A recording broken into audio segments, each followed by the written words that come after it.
사실은 차별감이 적을수록 싸게 그러니까 리얼라이즈되는 그러니까 실현되는 차별을 적게 할수록 싸게 제품을 세상에 내놓을 수 있기 때문에 경쟁이 있을 때 차별이 최소화된다는 거죠. 그 실질적으로 통계를 보더라도 독점 시장에서는 차별이 가장 최대화되고 그리고 제가 사실 여기 와서 연구해 본 것도 그래요. 우리나라 차별 이런 것도 공공 부분 대기업에 훨씬 더 많이 차별이 실현되고 있습니다. 그리고 그래서 이제 이분들은 그런 식으로 이런 차별감 자체는 반대하고 있는 거죠. 인종차별, 성차별, 종교차별, 지역차별, 뭐 비정규, 정규직 간의 차별 같은 이런 것들이 인종, 성, 종교 등에 따라 달리 취급되는 것에 강력히 반대하지만 그러나 정부가 법을 동원해서 강압적으로 똑같이 취급하도록 강요하는 것에는 또 강력히 반대를 하고 있습니다. 이게 아주 중요한 건데요. 아까 우리 조배수 의원님도 말씀하셨지만 법 만능주의가 아니고 사실은 이거는 편견과 좁은 속을 가진 자들을 설득해서 그들이 견화 행동을 바꾸도록 해야지 강압적 수단을 사용해서 내 기호와 태도를 남에게 강요해서는 안 된다는 기본적인 원칙을 가지고 있습니다. 밀턴 프리드만은 1962년 그 책에서 포지티브 함과 네거티브 함이라는 것을 구별하고 있어요. 양의 해와 음의 해. 양의 해라는 거는 예를 들어서 어떤 사람이 다른 사람의 머리를 곤봉으로 내려치는 겁니다. 그 분명하잖아요. 그건 함이니까 해라는 건 분명한데 음의 해라의 예로서 어떤 마을이 오페라 가수가 있고 브루스 가수가 있을 때 그 사람들이 그 마을의 사람들이 브루스 가수를 선호해서 브루스 가수는 고용이 되고 오페라 가수는 실업이 되면 따라서 오페라 가수는 마을의 선호에 의해서 손해를 보는 거죠. 근데 만약에 마을의 선호가 거꾸로 바뀌어가지고 오페라 가수를 좋아하게 되면 브루스 가수가 손해가 나는 이런 거는 사실 해가 아니라는 겁니다. 음의 해.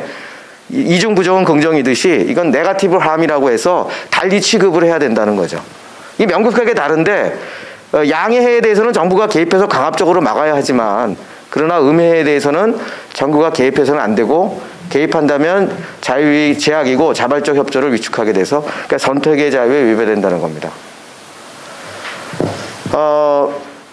그런데 차별금지법제의 찬성론자 입장에서는 이 법제가 처벌하거나 통제해야 될 대상이 사실은 원래 취지는 차별하는 어떤 차별을 실제로 주체적으로 하는 사람이어야 되는데 사실 상점을 운영하는 사람 입장에서는 고객들이 그들을 좋아하기 때문에 그런 예를 들어서 그러니까 흑인은 채용하지 않고 백인을 채용해서 상점의 점원으로 채용을 한다 그러면 그것 때문에 만약에 차별금지법을 위반하게 되는 일이 벌어지고 하게 되면 엉뚱하게 사업주가 그러니까 그 고용주가 상점주가 큰 피해를 입게 되는 그거는 또 양의 해가 되는 그런 거라는 거죠. 사실은 차별하는 고객한테 뭔가 그거에 대해서 응징이 돼야 되는데 엉뚱하게 전혀 차별감이 없는 상점주가 큰 피해를 입게 되는 이것이 사실은 우리 지금 문제가 되고 있는 채용에 있어서의 그 차별 관련되는 여러 가지 조항들이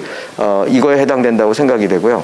그 외에도 우리나라는 너무나 많은 이런 차별금지법을 가지고 있어요. 남녀고용 평등과 일, 가정, 양립 지원에 관한 법률.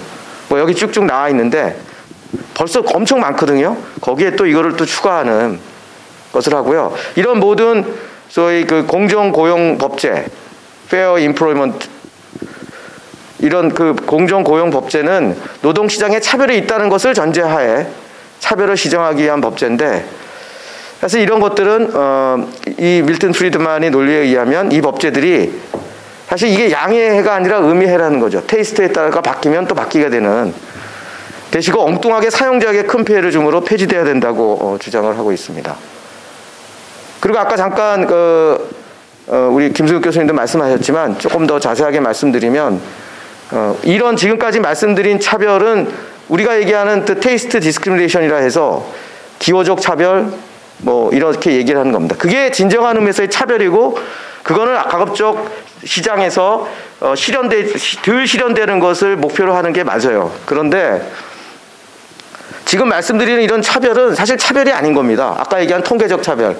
통계적 차별은 사용자가 근로자의 생산성을 정확히 몰라서 근로자의 생산성에 대한 정보를 얻기 위해 근로자가 속한 집단의 정보를 이용하는 거죠. 집단의 정보를. 그 속해 있는 집단의 정보를. 이건 당연한 거 아닙니까? 정보가 부족하면은 이거는 사실 차별이 아니에요. 차별이라고 이름을 붙여 있지만 차별이 아닌 겁니다. 이거는 경제학적으로 놓고 봤을 때는. 그러니까 학력, 성적 지향도 그것들도 사용자가 분명히 이용할 수 있어야 되는 중요한 정보이죠. 그 사람이 어느 대학을 나왔고 어떤 성적 지향을 가지고 있느냐가 그 집단이 속해 있는, 그 사람이 속해 있는 집단의 그 정보가 중요한 역할을 해야 되는데 그렇지 못하게끔 하는 겁니다. 또 선발 차별이라는 게 있습니다. 그 스크리닝 디스크리미네이션은 이건 최근에 나온 이론인데, 사용자가 자기가 속한 집단에 대해서 상대적으로 자기가 속하지 않은 집단보다 더 많은 정보를 가지고 있기 때문에 그 집단에 속한 지원자들 중에서 선발한다는 거죠. 실제로 드러나는 거는 기호적 차별과 똑같은 현상이 나오는데 그 이유는 다르다는 거예요. 그래서 이런 걸 어떻게 또 분리해내느냐. 사실 미국의 학계는 이런 거를 다시 연구하고 있는데 우리는 엉뚱하게 지금 말도 안 되는 거를 차별이라고 해가지고 지금 제재를 하려고 하는 거죠. 또 다르게 우리가 생각해 볼 거는 이게 관찰 안 되는 생산성 차이입니다. 이거 지금 말씀드리는 통계적 차별, 선발 차별은 제가 생각하기엔 차별이 아닌 거고요. 근데 이거는 근로자의 채용이나 초임 결정에서 빈번하게 발생할 수 있는 현상이고요. 차별이 아님에도 불구하고 이거는 할 수 있는데, 또 우리가 또 생각해야 될 거는 우리 같은 연구하는 사람이나 이 관에 있는 사람들은 제3자거든요. 그들한테는 관찰이 안 되는 생산성 차이가 있을 수 있습니다. 그런 거를 관찰 안 되는 생산성 차이라고 얘기하는데, 이거를 차별로 또 매도할 수가 있는 거죠. 사용자가 근로자의 생산성을 정확하게 알아요.